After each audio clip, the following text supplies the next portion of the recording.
Hi കൂട്ടുകാരേ, എല്ലാവരും ഒന്ന് വന്നേ. ഇന്നേ നമുക്ക് നല്ലൊരു വെണ്ടയ്ക്ക കൊണ്ടുള്ള ഒരു ഒഴിച്ചുകറി ഉണ്ടാക്കിയാലോ. ഇത് ഞാൻ എൻ്റെ കടയിൽ വെക്കുന്ന ഒഴിച്ചുകറികളിൽ ഒന്നാണ് കേട്ടോ. അപ്പോൾ അതിനായിട്ട് ഞാൻ ഒരു 1.5 കിലോ വെണ്ടക്കായ എടുത്തിട്ടുണ്ട്. അത് നമ്മൾ കഷ്ണങ്ങളാക്കിയിട്ട് ഒരു മീഡിയം സൈസ് കഷ്ണങ്ങളാക്കിയിട്ട് അത് നമ്മൾ കുറച്ച് വെളിച്ചെണ്ണ ഓയിലോ എന്താണെങ്കിൽ അത് ഒഴിച്ചിട്ട് നല്ലോണം ഒന്ന് വഴറ്റിയെടുക്കുക കേട്ടോ. അതിനുശേഷം പിന്നെ അതിലേക്ക് നമ്മൾ കുറച്ച് സബോള, ഞാനൊരു 3 സബോള എടുത്തിട്ടുണ്ട്. പിന്നെ അതിനനുസരിച്ചുള്ള ഇഞ്ചി, പച്ചമുളക്, വേപ്പില അങ്ങനത്തെ സാധനങ്ങളൊക്കെ അതിലേക്ക് ഇട്ട് അതൊക്കെ ഒന്ന് നല്ലോണം ഒന്ന് വഴറ്റിയെടുക്കാം. മൊരിക്കണ്ട, ഒന്ന് വഴറ്റിയെടുത്താൽ മതി. അത് കഴിഞ്ഞിട്ട് അതിലേക്ക് ഒരു 3 തക്കാളി കൊടുത്തിട്ടുണ്ട്. ആ തക്കാളിയും അതിലിട്ട് ഒരുവിധം നല്ലോണം അങ്ങോട്ട് റോസ്റ്റ് ആക്കണ്ട കേട്ടോ, ഒന്ന് വഴറ്റിയെടുക്കാൻ വേണ്ടു.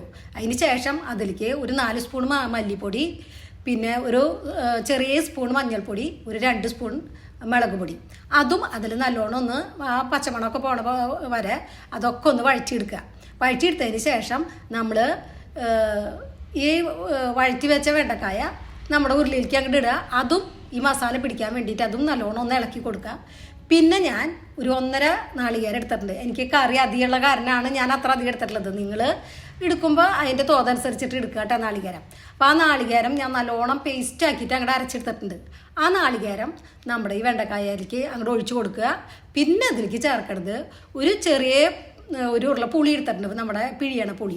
അതും പിഴിഞ്ഞ് അതിൻ്റെ ഗ്രേവിയും ഇതിലേക്ക് അങ്ങോട്ട് ഒഴിച്ച്, പുളി കൂടരുത് കേട്ടോ, പ്രത്യേകം ശ്രദ്ധിക്കണം. ഒരു നേരിയ പുളിയേ വേണ്ടു. അതങ്ങോട്ട് ഒഴിച്ചു കൊടുക്കുക.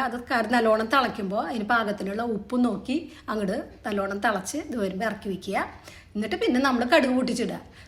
ഓയിൽ ഒഴിക്കുക. അതിലേക്ക് നമ്മുടെ കടുകും വറ്റൽമുളകും വേപ്പിലൊക്കെ ഇട്ട് കൊടുത്ത് ഒരു ലേശം ഉലുവി ഇട്ട് പൊട്ടിച്ച് അത് നമ്മുടെ കറിയിലേക്ക് കുറച്ച് മുളക് പൊടി ഇട്ടുണ്ട്. അത് എരിവിന് വേണ്ടിയിട്ടൊന്നുമല്ല, നമ്മുടെ കറിക്ക് ഒരു ഭംഗി കൊടുക്കാൻ. അപ്പോൾ അങ്ങനെ നമ്മുടെ സൂപ്പർ ഒഴിച്ചുകറി, അതായത് വെണ്ടയ്ക്ക കറി റെഡി കേട്ടോ. അപ്പോൾ എല്ലാവരും ഒന്ന് ചെയ്ത് നോക്കിക്കോ, എളുപ്പമാണ് വെക്കാനായിട്ട്, എന്നാൽ നല്ല ടേസ്റ്റും ഉണ്ട് കേട്ടോ.